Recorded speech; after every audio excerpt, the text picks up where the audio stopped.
Good evening, sports fans. Jolt here from the Token Minorities, and I am joined by my good pal, Danza.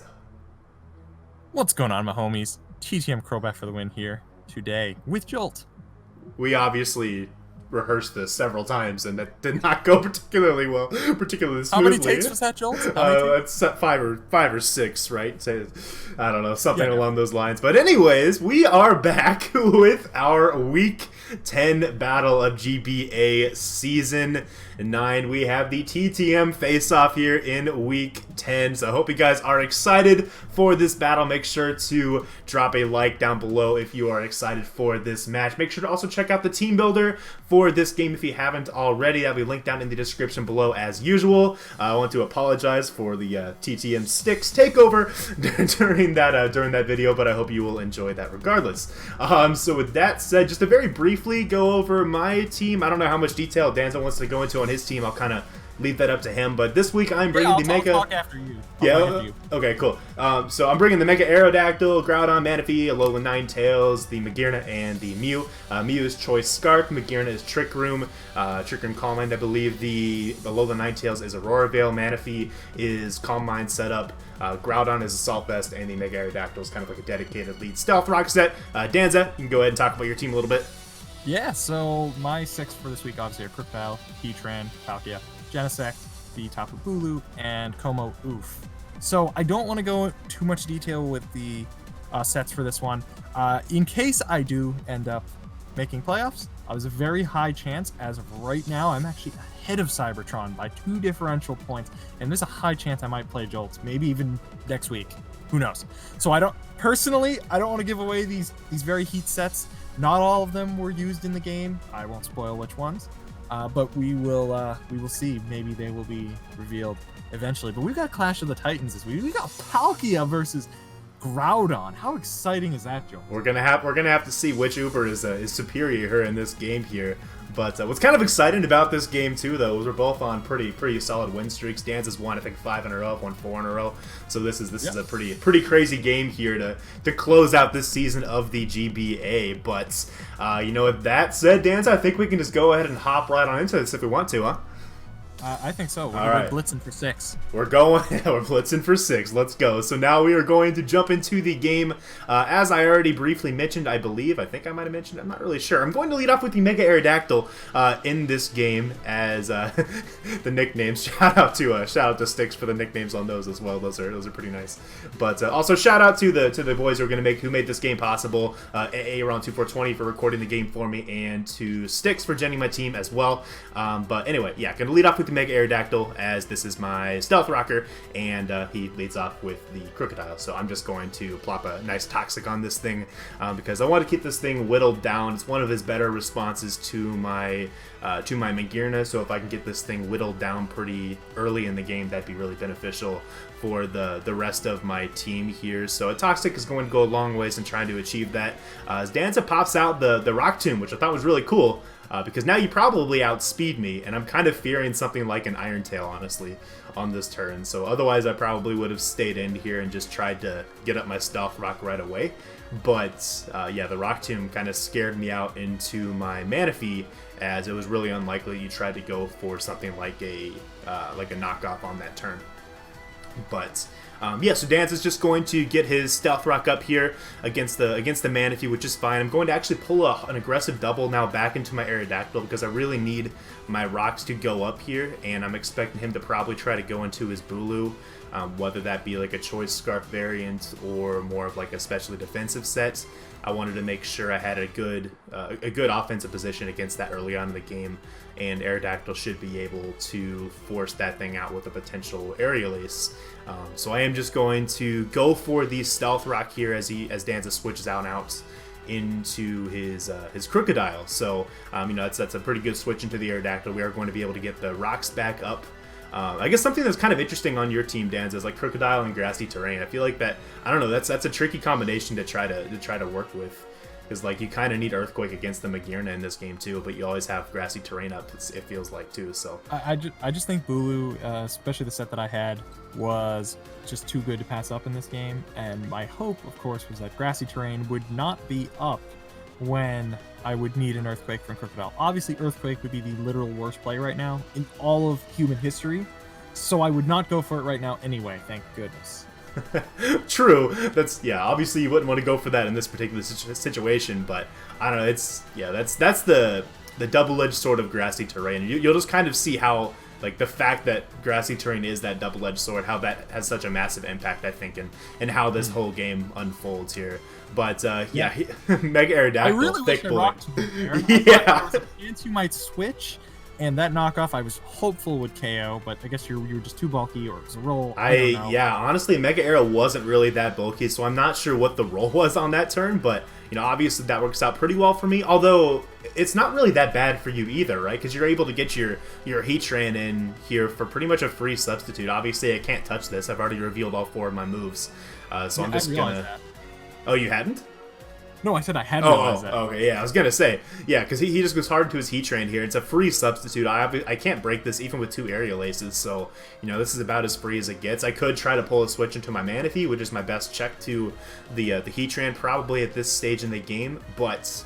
you know, I didn't want my Manaphy to just get toxic for free on this switch, and I kind of thought that's, you know, how you try to knock out my Mega Arrow with your Heatran. So yeah, I do just sack off the Mega Arrow here to the Heatran. This is a pretty fat Heatran. It's looking like a Lefty's variant with sub and toxic. So, you know, this could get pretty ugly pretty fast if this thing's able to stay behind a substitute. So I'm going to make a bit of an aggressive play here. I'm just going to go into my Groudon and potentially risk a Will-O-Wisp or a Lava Plume burn, which, you know, that's a 30% chance if he gets it on the Lava Plume burn, and if he has, you bet he's going for it. But even if he had, you know, Will-O-Wisp or whatever, that'd just be good prep too, in my opinion. But I do reveal the power-up punch there, just to break the substitute, and also makes it harder for him to switch into the Groudon later on, or after this turn, rather, if I don't get burned. I do get that Lava Plume, and you know what? I'm going for the burn right here. What? Excellent. Jolt Excellent. got hacks in this game by not getting burned. You run Lava Plume with the intent of burning, and he didn't burn.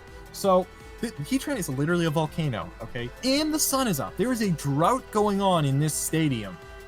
And yet somehow, a volcano, Heatran, cannot burn. How does that make sense? I think it's because Groudon is also kind of a volcano Pokemon. I'm not sure what it's actually called in the dex, but let's be real. It's basically like a walking volcano as well. So, like, you can't burn a volcano, right? Yeah, that's right. And anyway, then basically, Como Oof comes in and... he gets dunked on. Based on Team Preview, it was literally just useless. It did nothing for me in this game. Things that I expected to see didn't come. It just was kind of fodder. And guess what? You hit 2 Precipice Blades. That is hacks. I'm calling you out, Joel. You hitting 2 Precipice Blades is hacks. I don't like it. That's bad. You know, if we use my Precipice Blades accuracy percentage throughout the course of the season and kind of treat that as the actual accuracy, you're right. I probably shouldn't have hit 2 of those in a row. But that's how it goes. I'm going to switch into my Gearnet here on the predicted Scarf Bulu, which makes sense as a good Groudon check. And you're going to absolutely nuke me with a Wood Hammer. It was a critical hit, but that still did have 2 Magearna, which is crazy considering I'm literally max Fizdef on this Magearna. So yeah, don't mess with Bulu, folks. But here I'm going to make a really aggressive play, expecting the Heatran to most likely come in and just go for the Hidden Power Ground. I didn't think it would necessarily kill, but I wanted to try to get it outside of range of another substitute, which as we're going to be able to see here, it's actually going to be just barely over 25%, which is super annoying. Oh my gosh. I had 1 health. Oh my gosh. See, when I was actually playing the game, I didn't have the little HP bar that I know you have on your side of the recording. I didn't have that little HP bar, so I thought you were probably below 25%. I was really hoping that's where you would be, and you would just be forced to go for a Lava Plume here on my Manaphy switching, but alas, you do have just enough health to get the substitute, so that was pretty annoying here, but I do get my Manaphy in, and Grassy Terrain just heals me right back up to full health after the Stealth Rock damage, so that part's pretty nice here. Darn that double-edged sword. Yeah, well, exactly. Yeah, it plays a really big role in this game. But anyway, I'm just going to go for the Scald here to break his sub. He's probably going to go for either a Grassy Terrain boosted Hidden Power Grass, which I thought might be his play, just based upon how he was playing this team, or he just goes for a Toxic as well, which makes a lot of sense, as that's going to connect. And now it's going to be basically a position where Manaphy can just go for a relatively safe Scald against his team, or maybe I could even go for something like a Calm Mind or an Ice Beam, trying to predict the Bulu to come in, as it's not really revealed as to what its item is yet. It could still be a Yachi Berry as far as I know. Anyways, I'm just going to go for the Scald. Again, it's relatively safe, and you do opt to sack off your Heatran, which that's really good for me, just because Heatran was such a key resistance, I think, against other members of my team, especially my Scarf Mew in the back, as right now I'm kind of trying to set up a sweep with the Mew later on in the game, especially now. I didn't know you had Scarf Mew, and you know what, at that low health, I figured it probably wouldn't be that useful. Right. Hindsight being 2020, I think the Palkia switch in would have been really great. Even if you went for Dazzling Gleam, it was at best a 3-hit KO. Right. So I should have just gone for that. Yeah, in hindsight. I kind of thought you'd probably go into Palkia more likely there on that turn. I did have Toxic on the Manaphy just in case you did that. I wanted to try to get a Toxic on the Palkia too, but you could have been able to like sub up for free on me too. So it could have been a really good play there, I think, if you went Palkia. But anyway, I'm going to sack off the Manaphy. I thought about it. Yeah, I'm going to sack off the Manaphy to the Bulu just to confirm its item. It is indeed a Choice Scarf. So this means my Magearna is able to come in pretty much for free and just go for the Trick Room to just apply a lot of pressure to Danza's team here. So I'm just going to go for the Trick Room as he tries to sack off his Crocodile, which this is actually really nice for me because the combination of the 2 turns I'm going to gain from this Trick Room is going to give me a bunch of extra recovery from the grassy terrain and from the leftovers. So Magearna, who just took 50% from a Wood Hammer, is already almost up to 75% of health again. And after this whole sequence, it's going to pretty much be, I think, like 80% or something like that. It's crazy, but get a critical hit with the Dazzling Gleam, which definitely mattered so much, as the Crook is going to go down here for sure. And Don't stop hacking. I'm sorry, man. I'm sorry. I hope people realize I'm literally just joking about that. Like all the hacks in this game. Don't put nasty comments saying that I complained about hacks. It was a joke. It was a joke. Yeah, none of the hacks in this game particularly mattered, which that's good here. But anyway, you're going to go into your Genesect, which is pretty interesting. I actually can take a Flamethrower from this range if you have it, but I'm still going to switch out into my Mew, knowing I can take any hit from this. Even if it's Flamethrower, I should be able to take 2 of them as well. So you're actually going to pull a double into your Palkia. Do you want to explain that play? Yeah, so with the Genesect set that I had, which is a super amazing set, and it just cruised through all of my mock battles. Unfortunately, it hasn't done so yet, and I'd like it to in this game. But I thought that it would lure you out, and I would catch you on a switch just like this one. Okay, yeah. It wasn't the best switch. This wasn't like the switch I thought was going to happen, but it also wasn't the worst switch. I do manage to substitute here, because I was kind of hoping you were support, maybe Defog Mew, or you were going to try to Defog, or Toxic, or Thunder Wave, or something. And at this point, I win that speed tie, quote-unquote, in my mind. That's what I thought that time. And Trick Room's obviously up, so doesn't matter. If we have the same speed, yeah, right. It didn't matter. So I now can go for a Surf freely. It's... I don't know. That was kind of the logic I had, and I realized you just definitely were not bulky, and you were almost certainly Choice Scarf after seeing that. Yeah, the damage from the Psychic probably, because that's max special attack. So yeah, if I'm gonna have max special attack on the Mew, I'm either gonna be like a Nasty Plot variant with maybe a Z move, because I didn't bring the Scolipede, could easily be a Z move Mew, or I'm probably more of a Choice Scarf variant. But here, my Ninetales has the investment to take a Hydro Pump actually from a timid Palkia after Rock, so I'm going to just go straight into this, thinking it's probably pretty safe, as you do just fire off the Surf. And I was so close to clicking sub, so I could have gone for a different move after. Oh, you had something else. There's the reveal. There's the reveal. That unpredictable.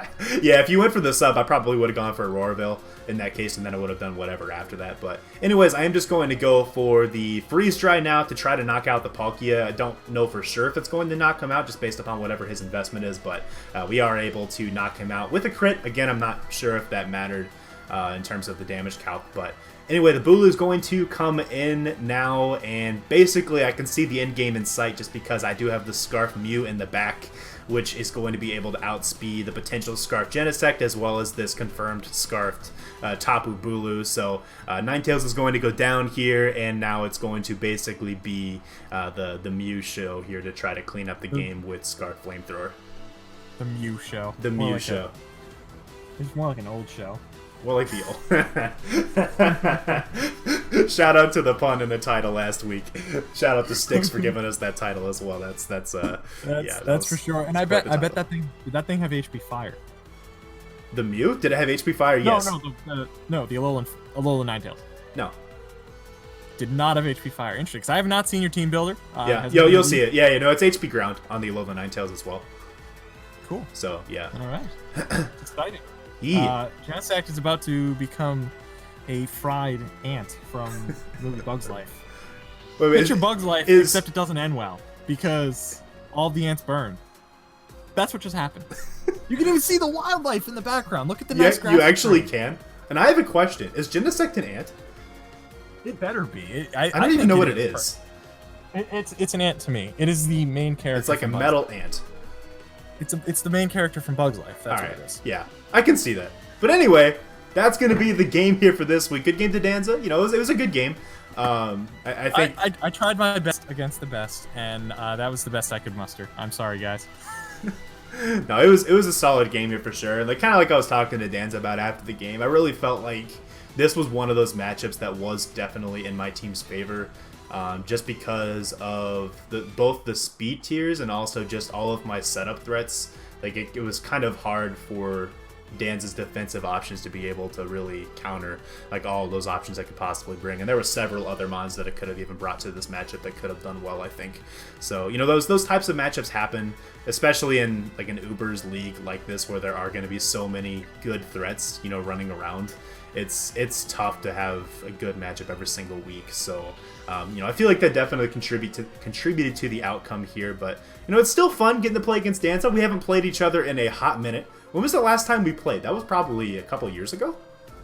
NPL season 2? Was it over Wi-Fi?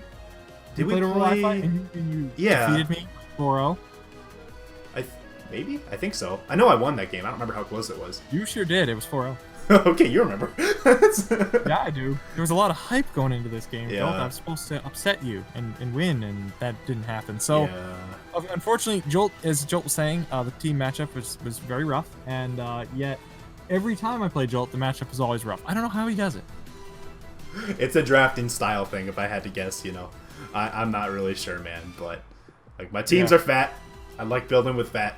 Sometimes it makes the matchups difficult, but anyway, I think we can go ahead and wrap it up here. Thanks for joining me on the video, Danza. It was cool to kind of have a little co-narration. I haven't done one of these in a while. Sure. I bet people want to hear about playoffs, though. Oh, I think they do. You're right. So I actually don't know all the details on playoffs yet. But as we already mentioned last week, we had already clinched our division last week by winning against Cybertron. So we are locked in for at least the number 2 seed in playoffs for, I think I'm the Ultra Moon Conference. It's a good question. I'm not actually sure. I'm one of those conferences, either Ultra Sun or Ultra Moon. Regardless, I'm the number 2 seed at least in playoffs. I might be the number 1 depending on the results of Randy versus Nexus here in week 10. So if you want to keep tabs on that, make sure to go check out those videos this week as well. Also, make sure to go check out Cybertron versus Tom Z this week, as well as the result of that game will impact whether my man Danza can make playoffs as well this season. So we have a lot on the line here for playoff relevant battles in week 10. And as you can tell, we recorded this Saturday night, and so I'm not gonna be able to go to sleep tonight wondering whether Cybertron will win or not. Basically, if he loses in any capacity, 1-0, 2-0, 3-0, anything, I'll be in. But if he wins in any capacity, I will be out, unfortunately. So I will basically, be gone with the wind. So what we're hearing is we're rooting for Tom, right? Like we gotta. You better win. Yeah. I'm sorry about Timer, man. I'm sorry. Please win. Yeah. So that'll be interesting. We go all the way back. We go all the way back to GBA Season 1. I know you got this. All right. Watch. You know what's funny? The game will probably go up like before we even upload this, and I'll sound ridiculous for saying all this stuff about Tom, and like he'll probably have already lost. There's no way. No. There's no way. Because they're playing at like noon tomorrow, right? We should get this up before then. Hopefully, we'll get this up. Please get it up before Unless I totally drop the ball and don't get this editing done. Here's part of our deal, just so you guys are, I guess, aware of what was going on our side. Here was our deal. Basically, between Danza and I, we said whoever wins this game, they're going to be responsible for doing the editing of the video for this week, and we're just going to co-comment. And, yeah, so I got stuck with that this week. So I'll try to get this thing out for you guys here, you know, around the normal time. I don't know why I'm saying this, because you're going to see it when it's uploaded anyway. But regardless, anyways. Yeah, and I will not be uploading my side of it, because, well, I was here for this, and you saw the game. Yeah. But anyways, let us know what you thought about the game in the comments below. Question of the day. I hadn't really thought about it yet, so I'm going to pull it out of the top of my head. What do you guys think about Genesect in draft format? That's a Pokemon I think Danza's used really well throughout this season. I think some leagues actually allow Genesect in like their own standard draft format tiers. It's not very common. It is a very good Pokemon, but I definitely have heard of a couple leagues that have allowed it. So what do you guys think about Genesect's viability in draft format? I think it's probably too good, to be honest. I think it, downloadability, stab U-turn, base 99 speed, not amazing, but it's still pretty solid. I don't know. I just think it's way too good, especially with only one weakness and so much coverage. Like, I don't know. What do you think, Danza? I think whenever it gets a max roll with Douse Drive Technoblast, it's amazing. I still have nightmares about that Randy game. Dude. No, but otherwise, nice U-turn spam. It's like going to be Scarf 90% of the time, but when it is, that's all it needs to do. It puts so much offensive pressure with those U-turns, and it's amazing coverage. It's still setup options. I like it. It's got to be one of the best Scarfers in the game. Like, realistically, downloadability, stab U-turn, it has to be one of the best Scarfers in the game. I think it might be the best Scarfer in the game, because like its speed tier is perfect. Yeah. In that I'm trying to think what might be better. Outspeed basically everything. I think even the only thing it doesn't outspeed is Deoxys speed. That'd be the only thing it wouldn't outspeed with Scarf. And I know that 'cause I've used Bob Ross, aka Deoxys speed, many times. What typically runs a choice? Oh, okay, no. It's the second best choice Scarf in the game. The best choice Scarfer in the game, Kyogre. Has to be. Has to be Kyogre, right? Like, it can't be anything else. Okay, that's fair. Scarf Kyogre just takes a dump on everything in existence, so. Where was Kyogre in this game? Kyogre? Yeah, if Kyogre was in this game, I might as well click X if it's on your team, because I have nothing. My switch-in's Groudon, that's not a switch-in, so, like... You think you're switching to Manaphy? I'm just gonna go for a Thunder. No, yeah, exactly. Manaphy is not a switch-in. Maybe like AV Magearna, probably still 2-hit KO'd if you were to run like a modest Specs Water Spout. Maybe not even Specs to 2-hit KO me. I don't even know, man. That'd be a fun. Dude, check the Calcs. Check the Calcs, and the Kyogre's so strong. Anyways, we should probably wrap this up. We've been rambling on for a while now. Thanks again for watching, guys. Make sure to check out the other battles coming up here around the league for this week, as this is huge for playoffs. It's the final week of the season, and I think we're gonna have a break week between this season, or between this week and the first round of playoffs as well. So you'll probably not see a GBA related upload from me for next weekend, unless I do like a playoff preview or something. And you can expect to see the next battle coming up the following week. But anyways, yeah, there's a chance I might do some kind of season wrap up if that does happen. I genuinely don't know. I hope it's not a season wrap up, but if you see one, obviously you'll know what happened. Go Tom, go! Go Tom, go! Yes. All right, guys. Thanks for watching, and we will see you all in the next one. Peace.